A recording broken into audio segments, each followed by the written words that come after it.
Selamat pagi Bapak Ibu Saudara yang dikasihi Tuhan. Shalom. Bagaimana kabar hari ini? Tentunya kita terus mengalami mujizat-mujizat Tuhan dalam serangkaian berkat-berkat Tuhan dalam kehidupan kita. Sebelum kita merenungkan firman Tuhan, mari kita akan berdoa terlebih dahulu sebelum kita belajar kebenaran firman Tuhan hari ini. Bapa di dalam surga, kami sungguh mengucapkan puji dan syukur kepadamu Tuhan atas kebaikan hatimu yang sungguh amat luar biasa bagi kami.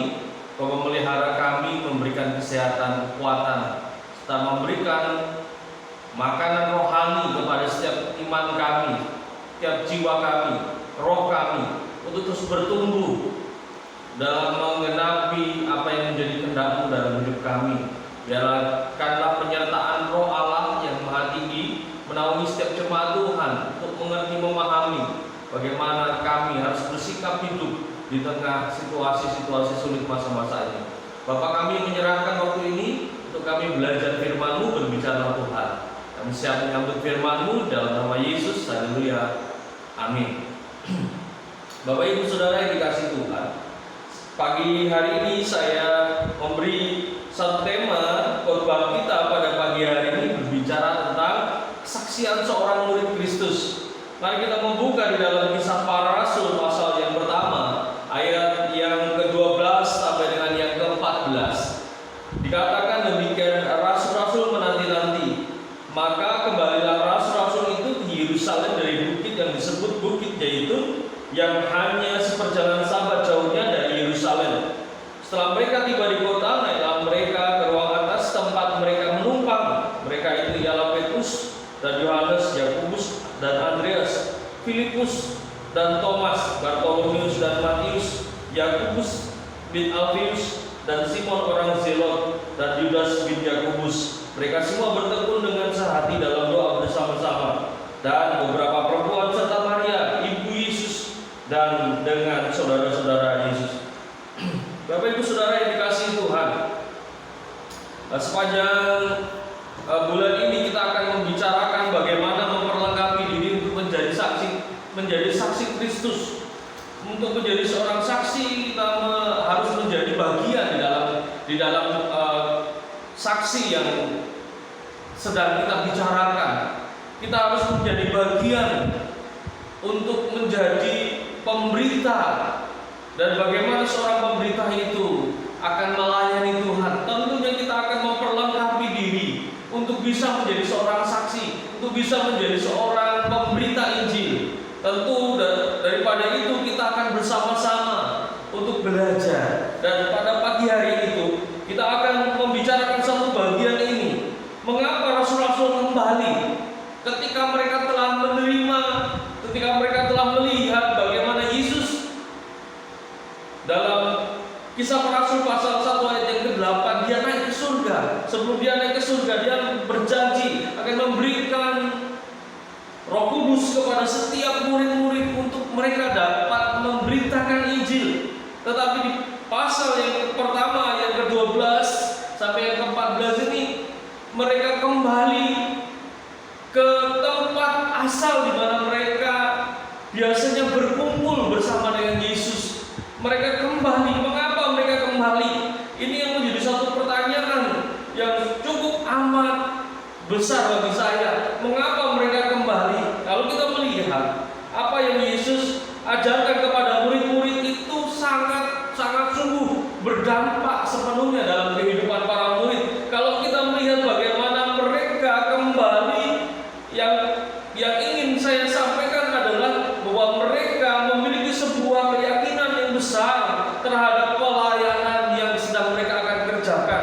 Mereka memiliki satu keyakinan iman. Mereka memiliki satu keyakinan bahwa mereka yakin atas perintah Tuhan.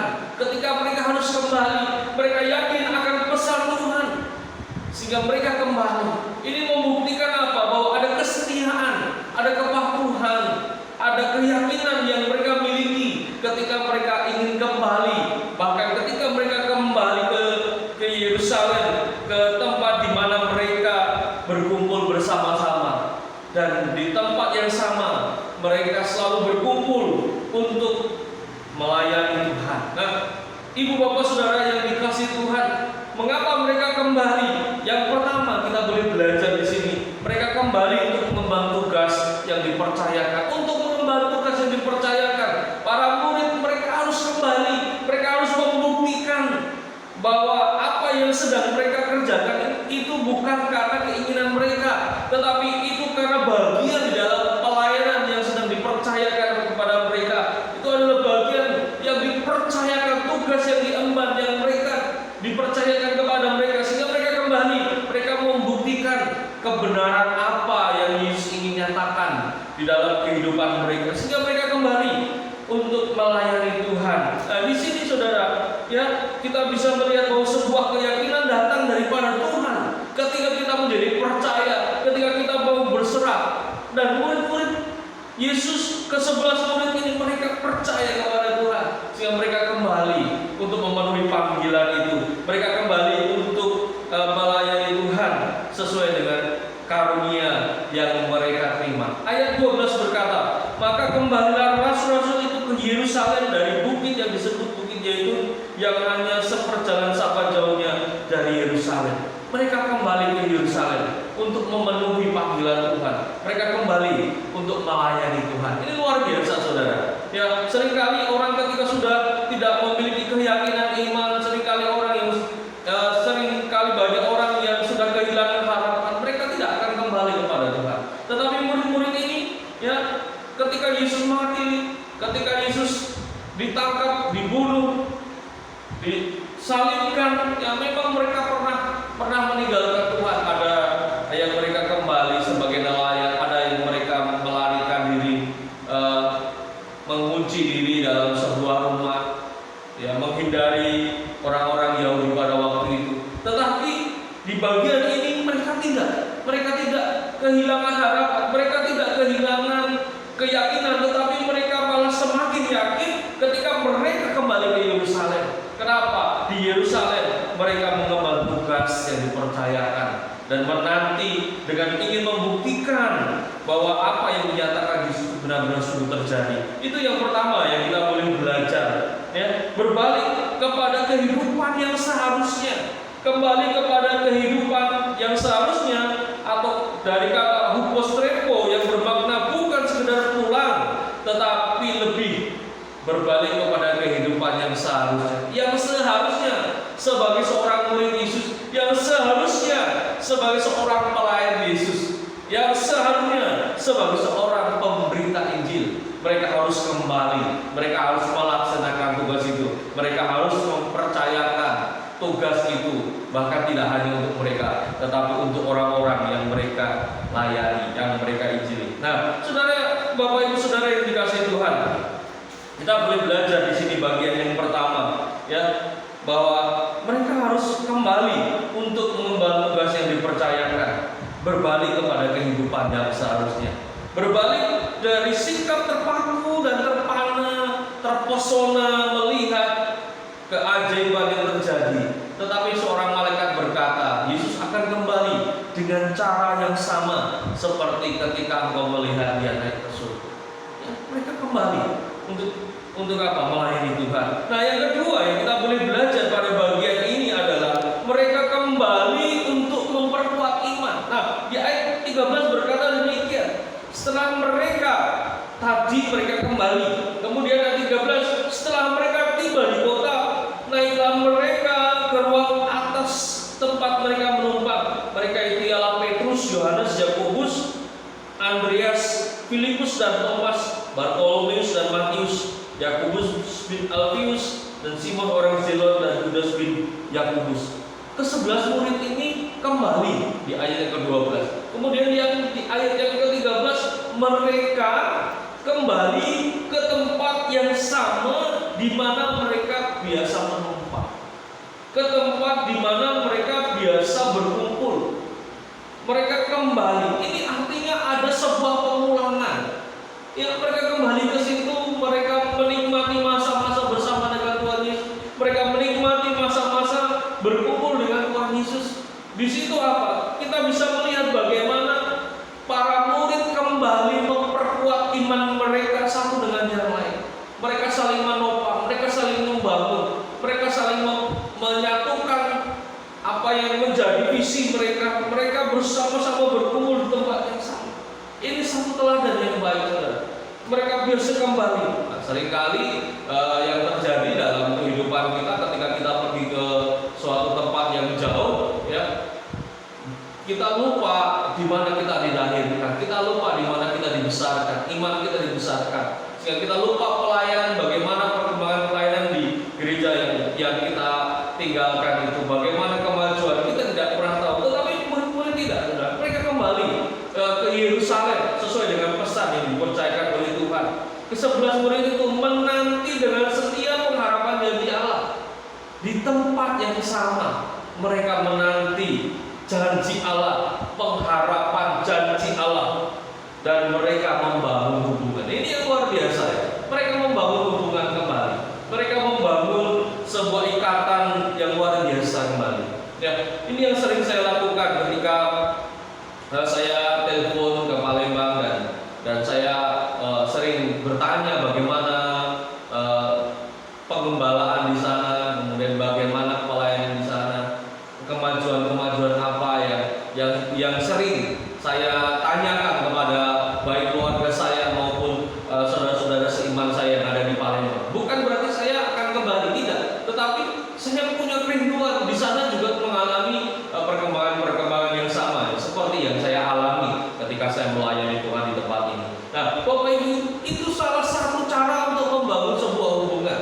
Bukan berarti kita meninggalkan, setelah kita pergi, kita meninggalkan, kita tidak tahu perkembangan kemajuan gereja yang kita tinggalkan. Tetapi saya membangun sebuah hubungan dengan mereka. Saya terus mendukung pelayanan mereka, saya terus mendukung pekerjaan tangan Tuhan di sana. Ya, walaupun saya akan mendoakan, tetapi itu adalah satu bagian bagaimana cara saya membangun sebuah hubungan, sebuah ikatan di dalam hubungan itu.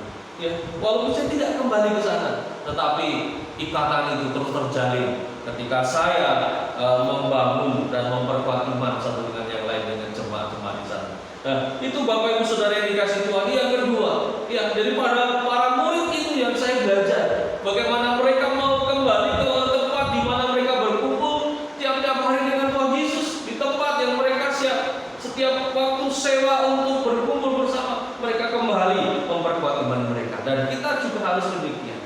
Kita harus kembali back to church, kembali kepada gereja, ke gereja Tuhan.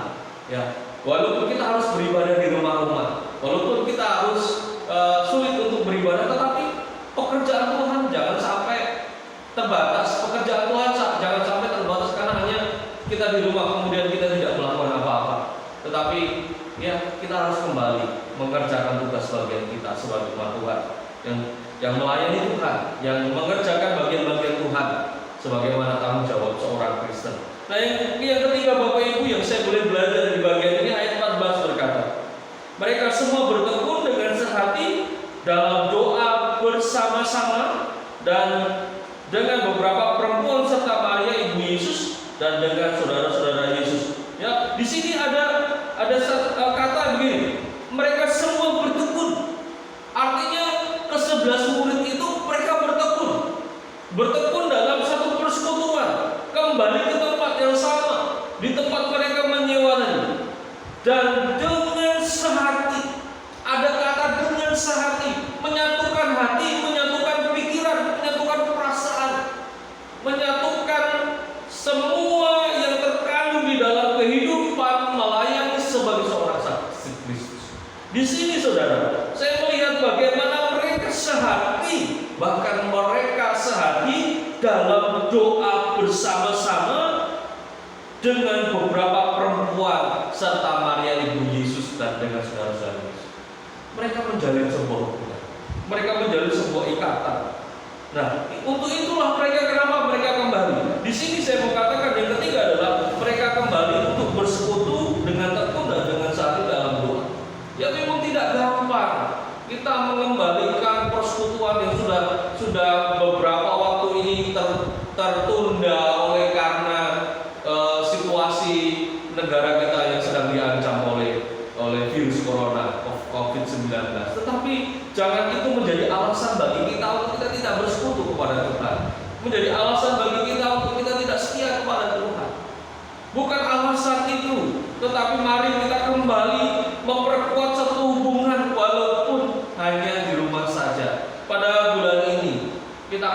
bersama-sama kembali berdoa 10 hari, yaitu dengan tema doa 10 hari doa Pentakosta. 10 hari doa, hanya 10 hari Bapak Ibu. Tetapi saya ingin mengajak semua jemaat untuk terlibat di dalam doa bersama-sama, supaya kita bisa menikmati apa yang menjadi kehendak Tuhan. Setiap jemaat, setiap umat benar-benar sungguh mengalami pencurahan Roh Kudus pada hari Pentakosta.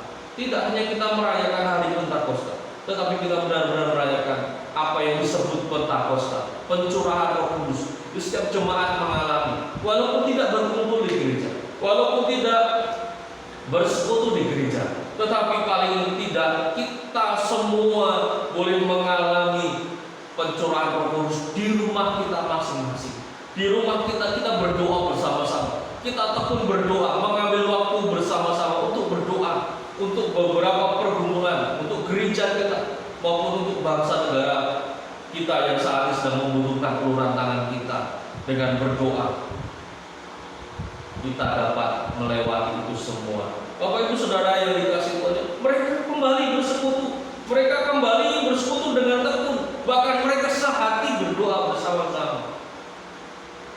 Ke-11 murid dan beberapa perempuan dengan beberapa saudara Yesus yang dulu memusuhi Tuhan Yesus, yang dulu menentang Tuhan Yesus, tetapi mereka saat ini, ya, mereka berbalik, mereka percaya kepada Yesus karena melihat apa? Bagaimana Allah bekerja dalam kehidupan para murid, bagaimana Allah bekerja dalam kehidupan Ibu Maria dan saudara-saudara Yesus yang lain.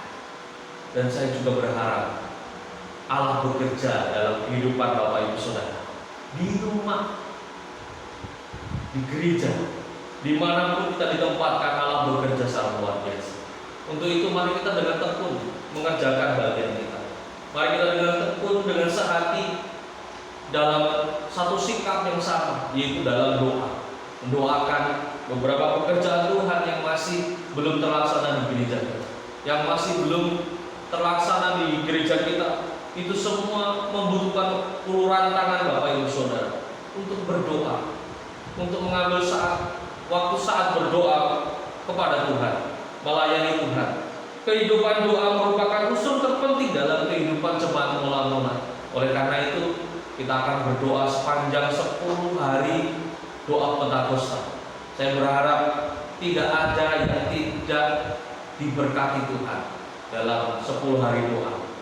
Dan kita mau memulainya pada tanggal 12 dan nanti puncaknya pada tanggal 21. Nanti saya akan membagi kepada jemaat pokok-pokok doa dan ayat firman Tuhan yang akan dibaca untuk kita bersama-sama bersekutu di dalam doa. Mari kita akan berdoa. Bapa di dalam surga, kami sungguh bersyukur atas kebenaran firman Tuhan hari ini. Bagaimana kehidupan seorang saksi Kristus menjalankan tugas kewajibannya. Mereka kembali untuk melayani, mereka kembali untuk memberi kesaksian, mereka kembali untuk menyatakan apa yang Yesus nyatakan melalui kesaksiannya, dan mereka kembali untuk bersekutu bersama, menyatukan hati dan pikiran mereka untuk melayani Tuhan. Oleh karena itu Tuhan, ajarilah kami juga seperti mereka, kembali melaksanakan tugas dan tanggung jawab kami. Walaupun kami harus mengerjakan yang di rumah-rumah kami, tetapi kami tidak mau tertinggal oleh karena Kristus menyatakan kuasa kepada murid-murid melalui pencurahan Roh Kudus, dan curahkanlah juga Roh Kudus-Mu dalam kehidupan kami, sehingga ketika kami melayani sama seperti murid-murid, kami melayani dengan sukacita dan penuh penghormatan oleh karena Tuhan yang memberkati kami. Terima kasih Bapa di surga. Terpujilah Bapa selama-lamanya. Kami bersyukur atas firman-Mu hari ini. Hanya dalam nama Yesus kami berdoa. Haleluya. Amin.